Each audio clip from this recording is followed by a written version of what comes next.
এই ভিডিওটি গ্রামের মুরব্বী যারা আছেন, এই যে আমার সাথে আপনারা সবাই উপস্থিত আছেন, সবাই কি এই ভিডিওটি সামাজিক যোগাযোগ মাধ্যমে আপলোড করার জন্য আপনারা অনুমতি দিচ্ছেন?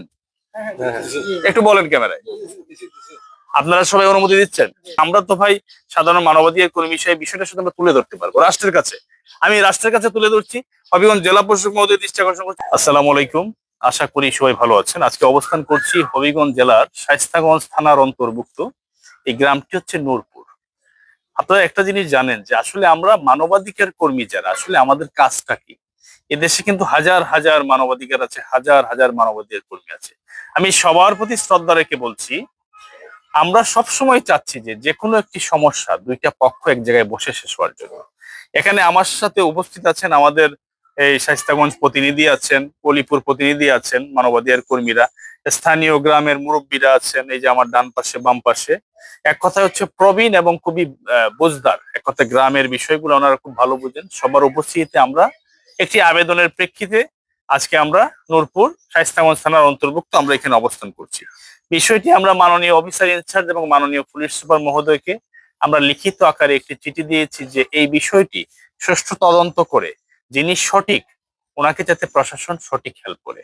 কিন্তু আমি একটি জায়গায় খুবই মর্মাহত হয়েছি, কারণ আরেকটা জিনিস আপনাদেরকে অবগত করতে হয় যে আসলে আমরা হচ্ছে সাধারণ মানবাধিকার কর্মী। জায়গা জমি এই বিষয়গুলো হচ্ছে টোটালি কোর্ট দেখবে এবং কোর্ট রায় দিবে। সেই রায়ের প্রতি আমাদের সবার সম্মান শ্রদ্ধা থাকবে এবং গ্রাম্য সালিশে গ্রাম আদালতের মাধ্যমে বিষয়টা দেখার সুযোগ আছে উভয় পক্ষকে শান্তি শৃঙ্খলার জন্য। তো আজকে যে বিষয়টা আমি দুঃখ প্রকাশ করছি, এখানে দেখতে পেলাম যে আমাদের একজন অ্যাসিলেন্ট মহোদয়, এখানে যিনি আবেদনকারী মারাজ সাহেব আছেন, ওনার আবেদনের প্রেক্ষিতে এসিলেন মহোদয় দুইটা পক্ষকে জায়গাটিকে পরিমাপ করার জন্য একটি আদেশ দিয়েছে। কিন্তু অত্যন্ত দুঃখের সাথে বলতে হয়, বিবাদী পক্ষ যিনি আছেন উনি কিন্তু সেই রায়টাকে অবমাননা করেছেন, উনি সেই পরিমাপ করার সুযোগটি দেননি। কিন্তু ইনি দিয়েছেন, যেহেতু উনি আইনের প্রতি শ্রদ্ধাশীল হয়েছেন, তাহলে ওনাকে আমি অবশ্যই আমরা ধরে নিতে পারি উনি ভালো মানুষ, যেহেতু উনি আইনের প্রতি শ্রদ্ধাশীল। আর যিনি আইনকে অবমাননা করবেন, তাহলে এটা আমরা গ্রাম্যভাবে সাধারণ জনগণের মতামতে আমরা বুঝে নিব যে উনি অন্যায়কারী। তো যেহেতু এই কাগজটিকে অবমূল্যায়ন করেছেন যিনি, এই জন্য আমি দুঃখ প্রকাশ করছি। আর আজকে আমার চাওয়াটা হচ্ছে, আমি বিশেষ করে মাননীয় জেলা প্রশাসক মহোদয় হবিগঞ্জ জেলার দৃষ্টি আকর্ষণ করছি, এই পরিবারটি অত্যন্ত গরিব, খুবই নিম্ন আয়ের, কোনোভাবে খেটে খেয়ে তারা বেঁচে আছে এবং 12 বছর ধরে মামলায় তাদের সবকিছু শেষ। এখানে প্রশ্ন থাকে, কোনো একটি পক্ষ কোনো একটি বক্তব্য উঠাতে পারেন এখানে যে বিষয়টি নিয়ে আদালতে মামলা চলমান। তো সেই ক্ষেত্রে আপনারা এখানে কিভাবে, কেন এখানে গিয়েছেন বা এখানে এসেছেন? আসলে বিষয়টি হচ্ছে, এখানে যারা আছেন ওনাদের আবেদনের প্রেক্ষিতে আমরা এখানে ওনাদের কথাগুলো শোনার জন্য আসছি, যে ওনারা সঠিক আছেন কিনা, বা ওনাদের প্রতি শুনতে পাচ্ছি একটা পক্ষ অন্যায় করতেছে, এই বিষয়টা আমরা জানার জন্য আসছি। আচ্ছা, এখানে যারা উপস্থিত আছেন সবাইকে একটা প্রশ্ন করতে চাই আমি, আপনারা কি এই ভিডিওটি গ্রামের মুরব্বী যারা আছেন, এই যে আমার সাথে আপনারা সবাই উপস্থিত আছেন, সবাই কি এই ভিডিওটি সামাজিক যোগাযোগ মাধ্যমে আপলোড করার জন্য আপনারা অনুমতি দিচ্ছেন? একটু বলেন ক্যামেরায়, আপনারা সবাই অনুমতি দিচ্ছেন? আপনারা জানেন যে নতুন একটি আইন হয়েছে যে কোনো ব্যক্তির অনুমতি ছাড়া ভিডিও আপলোড করলে সেটা কিন্তু অন্যায়, দণ্ডনীয় অপরাধ।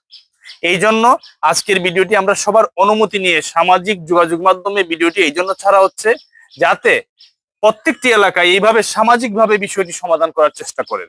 তো যেহেতু আজকের বিষয়টি আমরা সামাজিকভাবে বসেছি, কিন্তু এখানে আমরা দেখেছি এই মারাজ সাহেব উনি কিন্তু সঠিক আছেন, হ্যাঁ, কিন্তু অপর পক্ষ এই বিষয়টা কোনোভাবে মানতে নারাজ। তাহলে আমরা তো ভাই সাধারণ মানবাধিকার কর্মী হিসেবে বিষয়টা শুধু আমরা তুলে ধরতে পারবো রাষ্ট্রের কাছে। আমি রাষ্ট্রের কাছে তুলে ধরছি, হবিগঞ্জ জেলা প্রশাসক মহোদয় দৃষ্টি আকর্ষণ করছি, বিষয়টি জেলা প্রশাসক মহোদয় এবং অফিসার ইনচার্জ যিনি আছেন শায়েস্তাগঞ্জ থানা, ওনারা বিষয়টি সুষ্ঠু তদন্ত করে, যদি আমরা তো দেখেছি কিন্তু আমরা দেখাতে হবে না, রাষ্ট্র দেখতে হবে। হ্যাঁ, রাষ্ট্রের থেকে দায়িত্বপ্রাপ্ত ব্যক্তি যারা আছেন ওনারা দেখবেন, আমরা সহযোগী হিসাবে আছি শান্তি শৃঙ্খলার জন্য।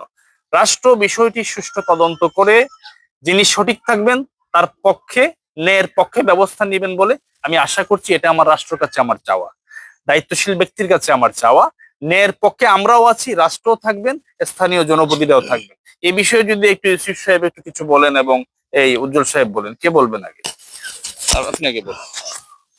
আসসালামু আলাইকুম। আসলে আমরা আইনের বাহিরে কেউই না। এখানে আমরা যতটুকু দেখতে পেলাম, এখানে মারাজ সাহেবের 12 বছর ধরে মামলা চলতেছে।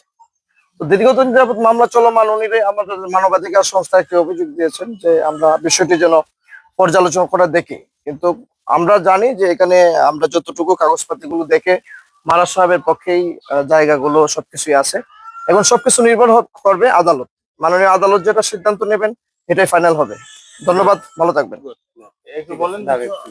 আচ্ছা, এখানে আরেকটা জিনিস আপনাদেরকে বলতে আমরা ভুলে গিয়েছি, সেটা হচ্ছে যে আমাদের সাথে কিন্তু একজন সার্ভেয়ার আছেন, যিনি যিনি জায়গা সম্পর্কে বুঝেন। হ্যাঁ, উনি কিন্তু সার্ভেয়ার সাহেব সবকিছু দেখেছেন, দেখে উনি আমাদেরকে কি মতামত প্রকাশ করেছেন যে মারাজ সাহেবের কাগজের বৈধতা আছে। কারণ আমাদের এই বক্তব্য এবং এই ভিডিওটি সামাজিক যোগাযোগ মাধ্যমে দেওয়ার একটাই ইচ্ছা, যে এই পরিবারটার সাথে যাতে কোনো ধরনের অন্যায় না হয়, এই পরিবারটার সাথে যাতে কোনো ধরনের জুলুম না হয়, প্রতিপক্ষ শক্তিশালী হয়ে যাতে শক্তি ক্ষমতার অপব্যবহার করে এই মারাজ সাহেবের ফ্যামিলিটিকে যাতে তারা কোনো ধরনের ক্ষতি না করে, এই জন্য আমরা ভিডিওটি আপলোড করা এবং মানুষকে সচেতন করার জন্য।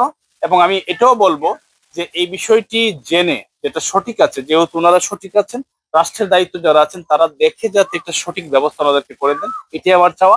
সবাই ভালো থাকবেন। আসসালামু আলাইকুম।